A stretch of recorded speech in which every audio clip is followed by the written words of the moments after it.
आत्मा और परमात्मा का मिलन संजोग डे 37। आइए परम पूज्य गुरुदेव वंदे माता जी को हृदय में धारण करें। उनसे प्रार्थना करें कि जैसे उन्होंने एक दैवीय जीवन जिया, प्रार्थना से भरा हुआ जीवन जिया, सदैव गायत्री माता से, दादा गुरुदेव से सबके हित का, सबके मंगल का भाव किया, प्रार्थना करी, कोई याचना नहीं करी।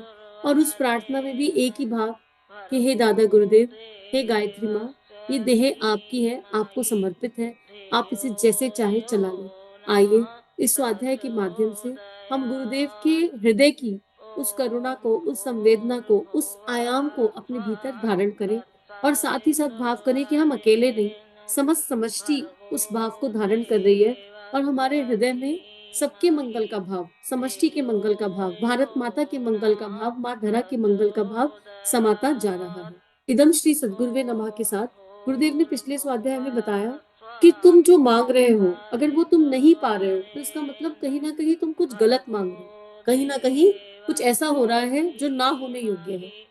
फिर गुरुदेव ने बताया कि परिस्थितियां कभी नहीं बदलेंगी, भगवान से शक्ति मांगो और भगवान के आगे एक बालक बन जाओ, छोटा सा बच्चा बन जाओ और उनकी गोदी में जाकर छुप जाओ, चिपक जाओ कि अब हम आपके हैं, आप हमारे हैं। और माँ अपने बच्चे को जैसे नर्चर करती है, आप हमें वैसे नर्चर कर लीजिए।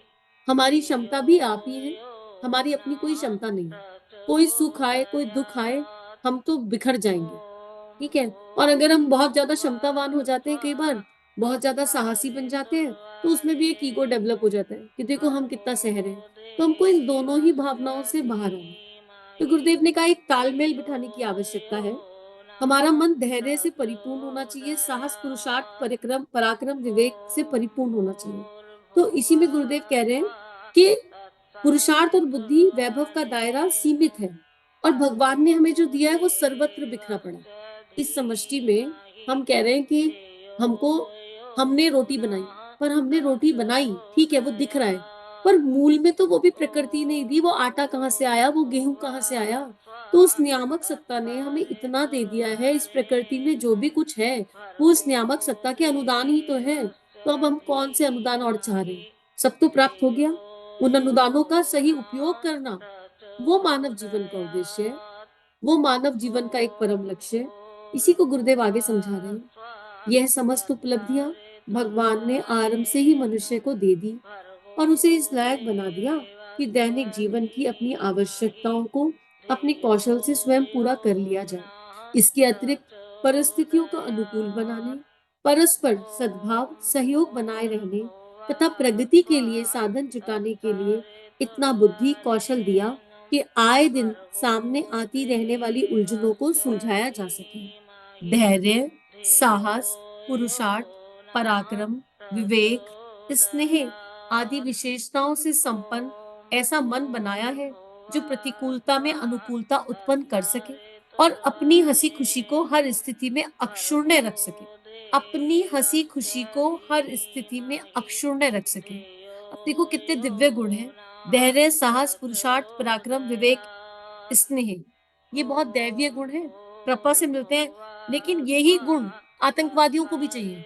तो हमारे पास क्या है? हमारे पास वो मैजिकल मैजिक है जो हमें बता रहा है कि इन गुणों का सदुपयोग किस दिशा में करना है। हम सब समष्टि के हित के लिए जन्मे हैं, तो हमें थोड़ा बड़ा सोचने की आवश्यकता है कि ये गुण है, इनको सद्बुद्धि और विवेक के साथ इस्तेमाल कहाँ करना है। हर दिशा में प्रगति की इतनी संभावनाएं भगवान ने प्रस्तुत करके रखी है कि यदि बुद्धिमानी से काम लिया जाए तो अभाव और असुविधा सहने का कोई अवसर ही ना आए। आ भी जाए तो इतना मनोबल दिया है जिससे विपत्तियों के को सहने तथा उन्हें बदलने की चेष्टा करते हुए जीवन क्रम की सरसता को अक्षुण्ण बनाया जा सके। अगर कोई विपरीत परिस्थिति आई तो दो रास्ते हैं। एक तो उस विपरीत परिस्थिति में समर्पण कर दिया, जो भगवान ने दिया है हम तो उसको सहते सहते ही जीवन निकाल देंगे। सह रहे हैं, और क्योंकि भगवान के शरणागत है तो सहने की शक्ति मिलती जाएगी, मिलती जाएगी, मिलती जाएगी, अनन्य अनंत शक्ति मिलेगी। एक, भगवान ने ये मनुष्य तन दिया है, तो जो परिस्थिति आई है इसमें मुझे कुछ सीखना है, मुझे अपने मनोबल से उठकर खड़ा होना है, मुझे अपने आप को समझाना है, बताना है। मैं यहाँ सहन करने के लिए नहीं आया हूँ केवल, मैं यहाँ केवल अपनी परिस्थितियों को, अपनी विपरीतताओं को सहन करने के लिए नहीं आया हूँ, ये विपरीतताएं अगर मिली हैं, ये परिस्थितियां अगर मिली हैं, तो इनसे सीखना है, अपने भीतर की उस दिव्यता का जागरण करना है, खड़ा होना है, तीनों शरीरों से खड़ा होना है और खड़े होकर क्या करना है? भगवान जिस काम के लिए लगा दे वो काम करना है। भगवान ने डेफिनेटली सहने के लिए तो नहीं दिया होगा। भगवान क्यों चाहेगा कि उसका प्रिय राजकुमार किसी भी कारण सहता रहे, सहता रहे, सहता रहे? क्या भगवान कभी ये चाहेगा? एक माँ कभी ये चाहेगी बच्चे को ज्वर आए, बुखार आ जाए, तो माँ उसकी पूरी तीमारदारी करेगी, लेकिन ये भी तो चाहेगी कि बच्चा स्वस्थ हो जाए। लेकिन बच्चे को अगर उसमें आनंद आने लगे कि यार ये कितना बढ़िया है, माँ तीमारदारी कर रही है, पलकों पे पाल रही है, तो ये बुखार ठीक ही ना हो, इसी में पड़ा रहूं, तो माँ को दुख होगा ना, कितनी तकलीफ होगी माँ को कि मेरे बच्चे ने तो उठने की चाह ही छोड़ दी, वो तो इस बुखार का आनंद ले रहा है। क्यों? क्योंकि मैं उसकी सेवा कर रही हूँ, कॉन्टिन्यू सेवा कर रही हूँ। मैं उस बच्चे के लिए परिस्थितियां उत्पन्न कर रही हूँ, दिव्य परिस्थितियां उत्पन्न कर रही हूँ कि तो बच्चे को बुखार का ही आनंद आने लगा, इसका भी व्यसन हो गया। अरे यार, माँ का इतना प्यार मिल रहा है, इतना दुलार मिल रहा है, चारों तरफ से प्रेम मिल रहा है, तो बुखार में ही पड़े रहो। माँ के दिल पर क्या बीत रही होगी?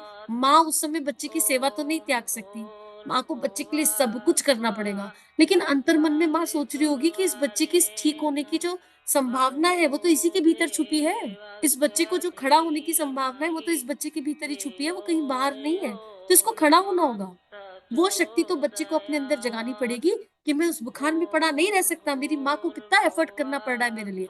अब बच्चा विपरीत सोच ले कि मेरी माँ को मेरे लिए कितना एफर्ट करना पड़ रहा है, रात-रात भर जग रही है, पट्टियाँ रख रही है, भले ही मुझे बहुत प्रेम मिल रहा हो। लेकिन मेरी माँ का क्या? मेरी माँ की कमर टूट गई मेरी सेवा करते-करते। मेरी माँ को कितनी तकलीफ हो रही है मेरी सेवा करते-करते, और माँ अकेले सेवा नहीं कर रही है, कितने लोग और लगे हुए हैं, पिता है, मार्केट जा रहे हैं, दवाई ला रहे हैं, फल ला रहे हैं, पूरी दुनिया लगी है, कितने एफर्ट मेरे माता-पिता के लग रहे हैं। अगर बच्चा ये सोच ले, तो उसका मनोबल जागृत होगा ना, और उसकी इम्यून सिस्टम उसके भीतर से प्रकट हो जाएगी। उसकी इम्यून सिस्टम भीतर से प्रकट हो जाएगी। उस इम्यून सिस्टम को जगाने की बहुत प्रबल आवश्यकता है। उस इम्यून सिस्टम को जागृत करने की बहुत प्रबल आवश्यकता है। दोनों ही भाव अच्छे हैं। माँ की गोदी नहीं छोड़नी इसका मतलब। बिल्कुल भी माँ की गोदी नहीं छोड़नी, किसी हाल में नहीं छोड़नी। But at the same time इसको भी समझना है कि जो हो रहा है, उसमें हमको सीखना क्या है?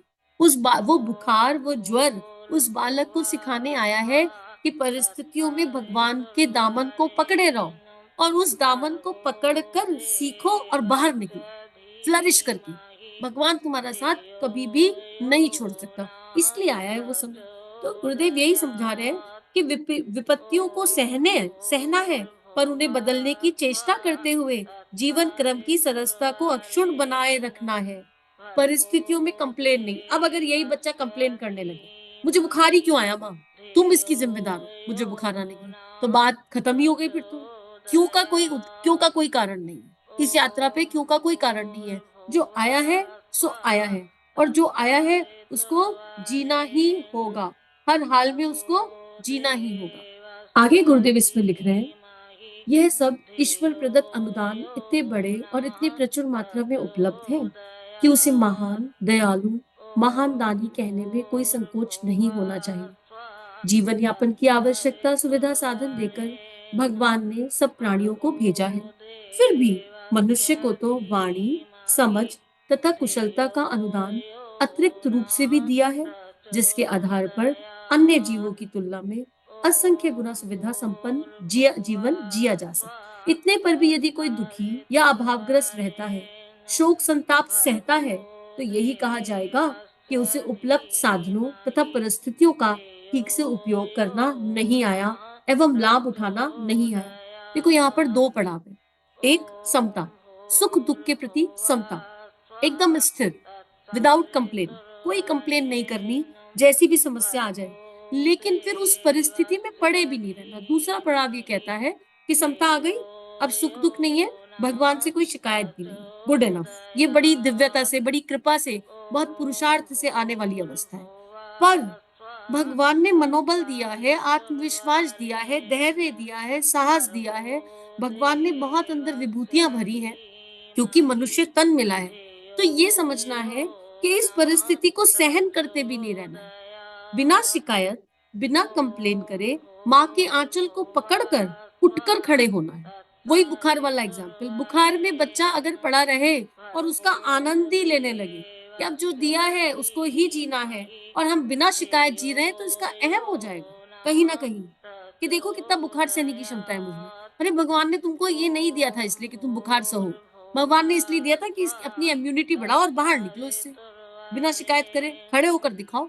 भगवान तो हाथ पकड़ के साथ रहेंगे क्योंकि समता आ गई ना।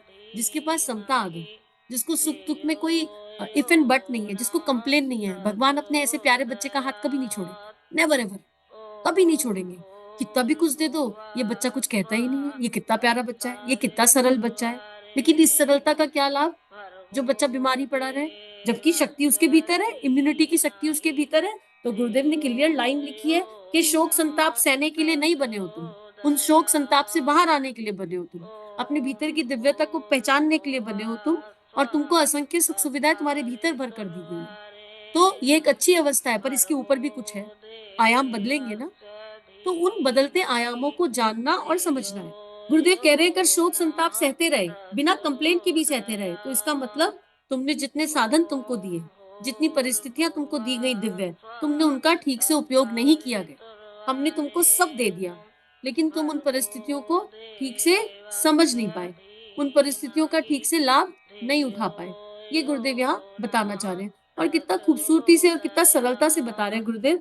इसको तो अब अपने जीवन में कोई भी सिचुएशन है और आप उसको सहजता से सह पा रहे हैं, तो कॉन्ग्रेचुलेशंस, बहुत बहुत बधाई। आपने भगवान से शिकायत नहीं करी तो और कॉन्ग्रेचुलेशंस। भगवान बहुत प्यार कर रहे हैं, लेकिन अब अगले आयाम पर जाइए कि इससे बाहर कैसे निकलना है। इसमें रहना नहीं है, इससे फ्लरिश करना है, सीखना है और बाहर आना है। इस नासमझी का दंड यदि उसे मिलता, अपने को विपन्न स्थिति में पड़ा पाता, तो उसमें दोष उसी का है। इसलिए किसी अन्य को, यहाँ तक कि भगवान को भी दोषी नहीं ठहराया जा सकता।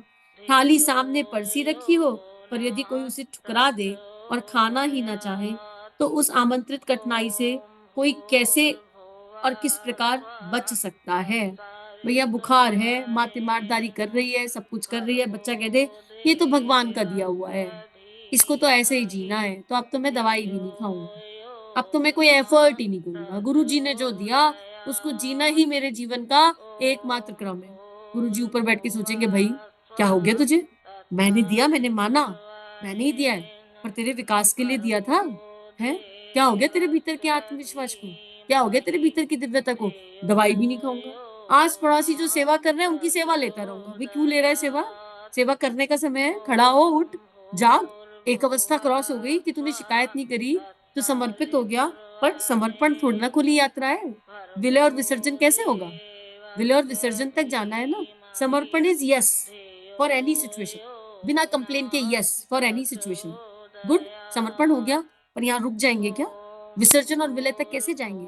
तो फिर इसमें हम भगवान से को दोष नहीं दे सकते। हम भगवान से ये नहीं कह सकते भगवान ऐसा क्यों और वैसा क्यों, ये परिस्थिति क्यों और वो परिस्थिति क्यों, ये नहीं कह सकते हम भगवान से। We have no right to say all this, क्योंकि हम एफर्ट ही नहीं लगा रहे। हमने उसी को अपना भाग्य मान लिया कहीं ना कहीं। नहीं, भगवान के राजकुमार का भाग्य ऐसा नहीं हो सकता। हम भगवान के वो दिव्य राजकुमार हैं, हम भगवान की वो दिव्य राजकुमारियां हैं कि हमारा भाग्य ऐसा नहीं हो सकता। हमारे गुरु ने हमको इस धरती पर भेजा है, तो इस देह से कुछ ना कुछ काम कराने भेजा है। क्या काम, हमको वो जानना होगा, वो समझना होगा। उसके लिए हमको हर परिस्थिति को मुस्कुराते हुए, हंसते हुए, समता से सहना है, लेकिन उससे बाहर निकलने का रास्ता भी पल पल खोजना है। बिना आशा अपेक्षक, बिना आशा अपेक्षक, एक मिनट के लिए भी नहीं। एफर्ट, प्रयास, हर समय प्रयास, पर ये नहीं कि उस परिस्थिति में एंजॉय कर लिया। यहाँ पे दर्द आया तो यहाँ सह लिया, वहां आया तो वहां सह लिया, ऐसे आया तो ऐसे सह लिया। क्यों सहना है, नहीं सहेंगे हम। भगवान के राजकुमार हैं, बिल्कुल नहीं सहेंगे हम। भगवान ने समता दी, सुख दुख से परे उठाया, शिवत्व जगाया। बड़ी कृपा हुई परमात्मा की, बहुत कृपा हुई। और उसी शक्ति से हम अपना इम्यून सिस्टम डेवलप करेंगे और खड़े हो जाएंगे, जाग जाएंगे।